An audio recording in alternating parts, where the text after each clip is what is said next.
Hi, my name is Lainie Liberty, And I'm Miro Siegel. and we're really grateful that you decided to join us here during our World Schooling 101 talk. We realize that this is a homeschooling conference, and Miro and I have worked hard over the last 10 years to bring world schooling into the home education consciousness as a valid form of education. During this talk, we're going to talk to you about world schooling. Well, sort of. Actually, we're going to use some of our travel experiences as an analogy for living a happy life. Yes, education is part of that, but we're actually, through the process of this talk, we're going to redefine a little bit about education, and we'll get into that in just a moment. It's our hope that you'll be inspired through our journey and be able to take the things that we've learned and apply them literally to your own lives, or even take the aspects from our own journey and apply them as you see fit. You see, travel was our way to change our relationship to everything, including education, but that doesn't necessarily have to be your path. Let's start at the beginning. World schooling is a form of education. It's the form of education we choose, but we unintentionally found world schooling through travel. Travel gave us the opportunity to discover many things, and that's what we're going to share with you here today. Through travel, we've learned to transform the world around us into our classroom. Through travel, we were inspired to become intentional about our learning. Through travel, we've discovered partnership. Through travel, we found encouragement in finding our way back to being natural learners. Through travel, we've discovered our intrinsic motivation to learn. Through travel, we've learned that exploring the outside world was an analogy for exploring our own internal worlds. Through travel, we've experienced empowerment, kindness, and empathy. Through travel, we've become better people and learned how to be happier in our own lives. And so I guess the most important thing to ask ourselves is, what is world schooling? I mean, after all, this is a talk focused on world schooling. So world schooling, a simplified definition of world schooling would be the act of combining learning that's enriched with an active engagement with the world. And oftentimes that's in the form of traveling. There are many different world schooling styles and many different ways families address education. Some families oftentimes oscillate from one to several different styles of education, while other families are committed to a particular style for the duration of their children's school years. All of these different forms and all of these different types are valid, and we consider them all to be world schooling. So we're going to share with you some of the styles of world schooling. The first one that we want to touch on is homeschooling world schoolers, or the untraditional traditionalist. Within this category, there are endless variations. Some families use traditional school curriculum. Others use religious-based curriculum. Some families follow curriculum provided by U.S. charter schools, and some families opt for traditional store-bought curriculum and educational systems that provide structured methodologies like Charlotte Mason. Others prefer Montessori and so forth. Classical homeschoolers, Waldorf, multiple intelligence approaches, online schools, self-directed curriculum, and project-based homeschooling are all part of the untraditional traditionalists. And many families opt to use or a variety of these while they're traveling. Another category that falls under world schooling is unschooling world schoolers. So for those who don't know, a general definition of unschooling is to live as if school simply did not exist.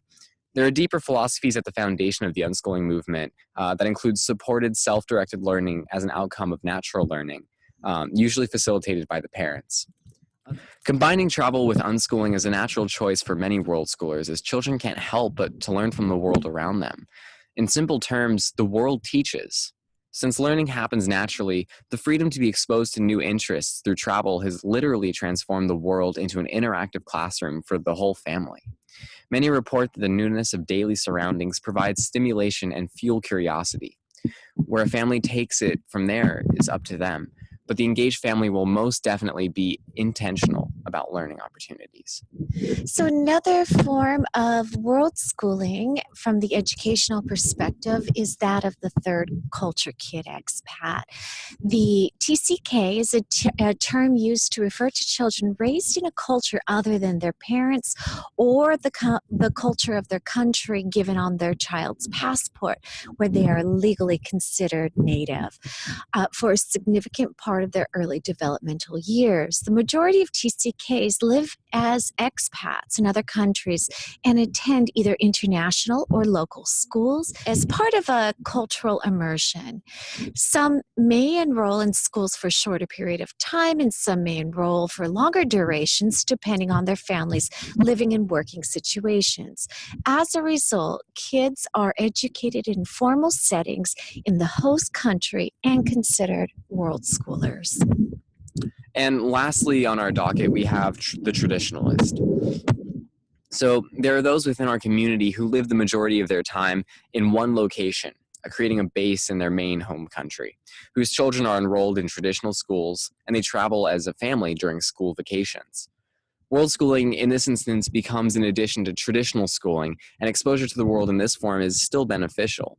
Many traditionalists do not travel regularly, but try to incorporate world cultures in their lives through a handful of different ways, like hosting others from different countries, exploring cultures through food, art, cinema, and news, and engaging in language learning. Those in this category are also world schoolers, and they're welcome within this community and within this movement. When having this conversation, it's really important to discuss learning and education. When speaking about world schooling, it's important to reframe this entire conversation. We're not here to talk to you about education. Instead, we would like to talk about learning and the many different forms that it takes. In order to reframe this conversation, first we need to make a clear differentiation between education and learning. Education is defined as the process of receiving or giving systematic instruction, especially at a school or a university. Learning, on the other hand, is defined as the acquisition of knowledge or skills through experience, study, or by being taught. While the two may often coincide, they're certainly not the same thing. The next thing we must do is ask ourselves this question: what do we want for our kids in regards to education? Once we're able to define what our desires are for our children, we're better equipped to look for better alternatives. One thing is certain, though. We always want our children's learning to be deep and lasting, and that's exactly what real-life experience does. Whether it's visiting museums or seeing artifacts and paintings with your own eyes, or taking a more hands-on approach and helping out on a farm, these experiences will be much more significant because of one common factor: you. By making learning personal and experiential, we're able to retain and maintain skills that otherwise would have eroded post-graduation. Immersive experiential learning. The true reason why immersive and experiential learning is much more potent than its book-bound counterpart is that it also teaches soft skills in addition to the subject matter. Through experiential learning, learners are often exposed to people of all ages and walks of life. This allows the learner to practice social skills with people who are not of the same age or of the same nationality or culture.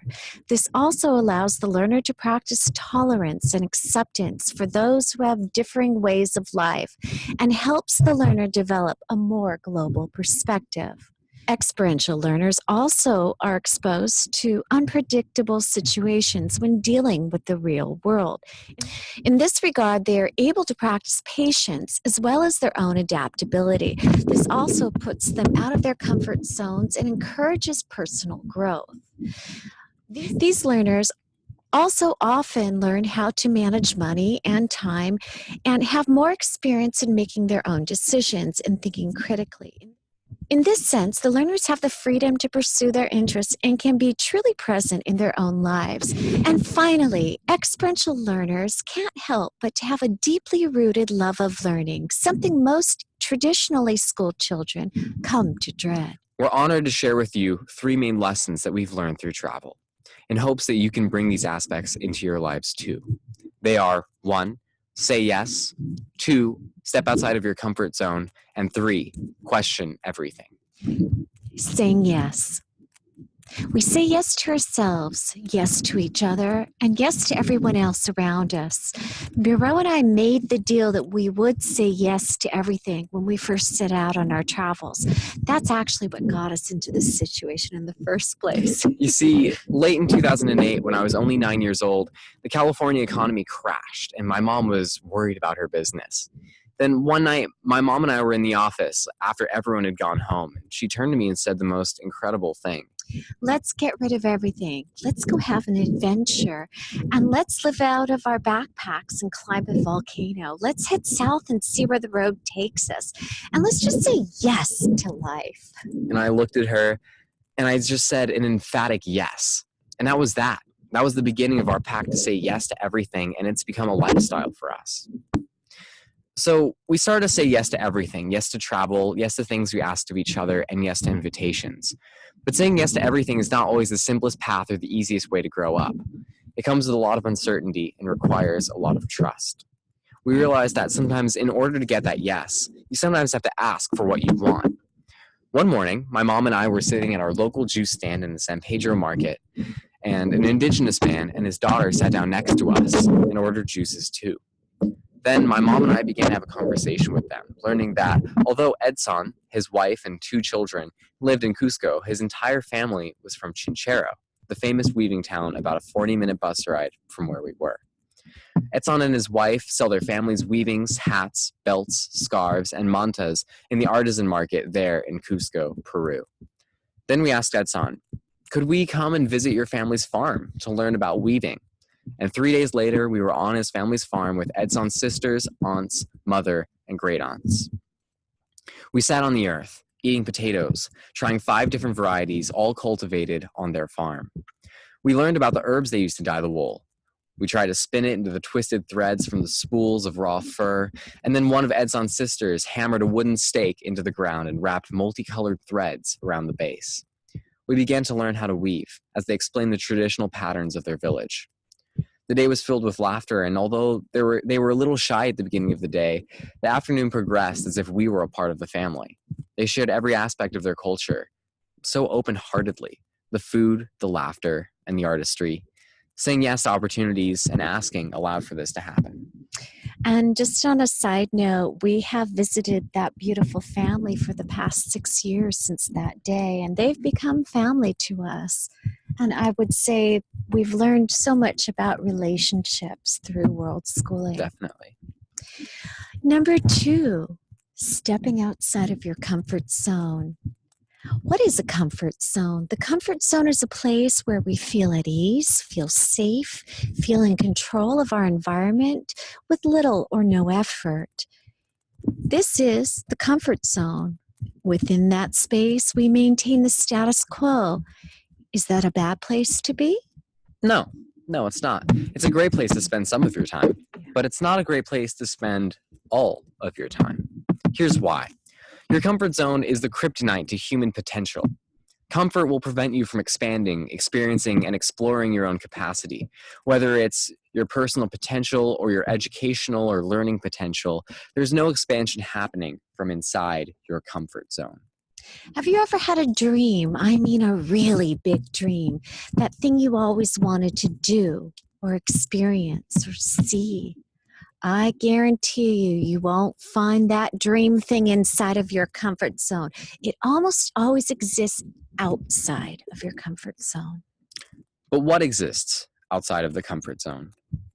Here we identify 2 new areas. 1, the stretch zone, that place where most growth happens, and at the very edge of the stretch zone is the 3rd zone, the panic zone. You know you're in the panic zone when your heart rate rises and your natural fight or flight or freeze reflex comes online. We're not talking about staying in the panic zone, but it's important to know where that lies for you. We're talking about staying outside of the comfort zone, the stretch zone, a place we have visited more often than not as a result of saying yes. So I'd like to share with you one story from our travels where I was clearly in my stretch zone. Around 6 years ago, we decided to get off the beaten track and travel to a small jungle village in Colombia called San Cipriano. My mom had read about it and thought that it would be an interesting adventure. Plus, a friend we had met had wanted to go, and so we said, yes. San Cipriano was very remote, and the driver we hired to take us from Cali drove us to a small road just outside of Buenaventura. This is where we waited for the next vehicle and met the driver of a motorcycle-powered cart, which was fitted to a set of active train tracks. Are you kidding me? This was how we were getting to San Cipriano? The driver told us we'd be fine, that trains rarely use the tracks anymore. Rarely was the key word here. He told us, but if we encounter a train, not to worry, the tracks will start to rumble and it'll give us enough warning. And if that happens, you gotta jump. He showed us how to jump off the side of the motorcycle train cart very quickly and told us to hope and pray that we weren't on a bridge or over a river when that happened. It sounded like a great idea. I admit I struggled and it scared me a lot. And I was clearly in my stretch zone. And I'll admit I was jumpy the whole ride there, but happily I can report we made it there and back without incident. And it was well worth it. We loved our stay in San Cipriano. The town had 2 dirt roads, a few small tiendas, and nothing in the way of hotels. Instead, we found guest house lodging, which was upstairs from a family home. The plywood houses all stood on stilts and looked as if the wood needed to be replaced every few years because of the rot and humidity. Yet it was quaint, and it was our home for the week. We hired the son of the family to be our guide as we ventured into the nature reserve each day. We spent the mornings and afternoons hiking and exploring the surrounding jungle, visiting waterfalls, tubing down rivers, and in the evenings we hung out with the local family that hosted us, ate, shared stories, and laughed. The people in San Cipriano were fantastic, and the nature was just as vibrant as the people were. But as time went on, we learned some things we didn't exactly expect to learn. There was a deep, long-standing local conflict that was always brewing just below the surface. Illegal gold miners were destroying the environment, but supplying work to a very impoverished community. For years, those that opposed the mining and wanted to preserve the jungle were met only with violence. According to the family we stayed with, the government completely avoided the issue. We heard stories from both perspectives and realized that we were in the midst of a very complicated cultural and environmental issue, and that all we could do is listen and empathize. Had I read of the issue in a book or a news article, it would have always remained just somewhere out there. But to me, this experience is more real because it's someplace I've been, someplace I've experienced, and ultimately someplace I care about. And because we said yes, because we stepped outside of our comfort zone, we were able to have this amazing world schooling experience. Number 3, challenging beliefs and questioning everything. The next thing we learned on our journey was to absolutely question everything. We live by rules that were passed down by our ancestors, rules that dictate what we should be, what we should do, what we should believe in, and how we should live. Rules on culture, sexuality, education, family, career, and identity. Rules that are not ours, but rules we've inherited, rules we've been indoctrinated with and programmed into our minds through schools, parents, teachers, leaders, media, society, and the fabric of the cultures we were raised within. But what if you gave yourself permission to question everything you ever believed in? What if you could change the rules that held you back? What if you could create new rules, rules that served you? What if you had the power in your life to question everything? The point is, you do have the power in your life to question everything. Question the rules, question the norms, question beliefs, question what you believed in and what your children should be doing. Question life. I lived with the idea that one such rule was important to my life. I had never once questioned it. I always thought it was someone else's responsibility to educate my son, that he or I were not capable of educating ourselves. I also believed the rule that education was something that we received passively. I never questioned the sage on the stage rule, and that testing and measuring knowledge was the only way to prove education is actually happening. In fact, I never questioned what education actually was, nor did I ever question why that this particular practice was important or necessary. I just knew I wanted what was best for my son, and I knew that I wanted him to be educated. A big turning point for me was when I also started to question the rule about education and started to redefine learning as to what was important to us. Then I noticed learning was happening all around us, and I also realized that I was learning too in partnership with my son. Then I questioned what we desired out of education, and I redefined that too. No longer did I want my son to get this thing called education. Instead, what I wanted for him were these things. She wanted me to develop critical thinking skills, to develop a global perspective, to become sensitive to other worldviews, to be inspired to take personal action, to follow one's own passion, and to develop a deep love of learning. We realized that world schooling, through travel, provided all of those opportunities for us and much, much more, which brings us into worldviews. So we've brought up worldviews quite a bit already throughout this presentation, but I want to take a moment to define what we're really talking about and why it's relevant. From our perspective as world schoolers, it falls under the inside-out perspective, which affects how we see the world.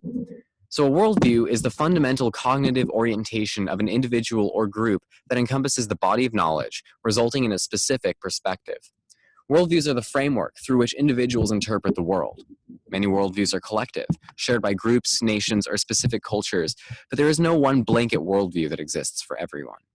Furthermore, every single human being on this planet experiences the world through their own lens, which is influenced by their culture, economic status, gender, biology, environment, family, and endless other variables. Regardless of the influences, worldviews define one thing: how each and every person on this planet relates to the world around them. As world schoolers, we learn through the world, inhabited by people with countless worldviews. Many of us include travel as part of our education. Therefore, multiple worldviews influence our experiences and ultimately our learning. But how? Well, first let's look at our own worldviews and how they affect learning. When two people engage in the same activity, have the exact same experience, or study identical information, it's probable that each person will process the information differently based upon their personal perspectives. No information, lesson, nor experience can be perceived outside of the perceiver. Therefore, the information, lessons, and experiences run through our individual filters. We process knowledge and information through our own unique worldviews, which helps define how we function within the world. We spend a lifetime acquiring knowledge assembled through our experiences, which helps us to make sense of the world. This is vital to our survival, but it's also one-sided. Without having the skill to recognize that other worldviews differ from our own, we never step into a place of compassion or empathy, and an experience of the world without compassion or empathy is a narrow and limiting experience. Growing up, I was not exposed to the ideas that worldviews different from my own exist. Sure, intellectually, I know there were different belief systems, different countries, different ways of life, but I never once considered there were different manners in which people perceive the world. I recognized that there were many superficial differences between people. That was obvious. But those differences were always something that was out there and completely insignificant to my own life. Even through adulthood, before I began traveling, I recognized that my worldview was limited to my finite life, and there wasn't a whole lot of consciousness outside of that bubble. My limited worldview was a result of my cultural indoctrination.